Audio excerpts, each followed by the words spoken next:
Aujourd'hui, on ne cherche pas l'apaisement. Attendez, quand on traite... Mais alors, qui met de l'huile sur le feu? Les hommes qui disent que c'est un régime, que c'est une dictature. Il y a Éric Ciotti qui parle de l'État voyou.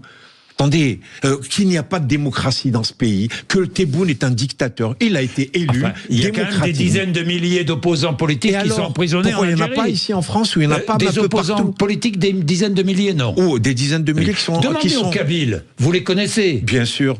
Écoutez, vous les aimez, vous les appréciez. Les Kabyles, il y a eu un match à Tizi Ouzou, capitale de la Kabylie.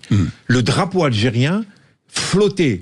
Donc il faut également arrêter de jouer sur la division. Les Kabyles sont des Algériens et ils ont payé le lourd tribut pendant la guerre d'Algérie. Oui. Énormément de chefs de guerre qui ont combattu la France étaient des chefs kabyles. Donc aujourd'hui, moi je ne peux pas laisser dire que les Kabyles, c'est un épiphénomène dans cette Algérie. Il y a des mouvements d'opposition, c'est normal, c'est la nature humaine. Et au contraire, vous me dites qu'il y a une opposition, elle est ici en France ou elle est un peu partout à l'étranger.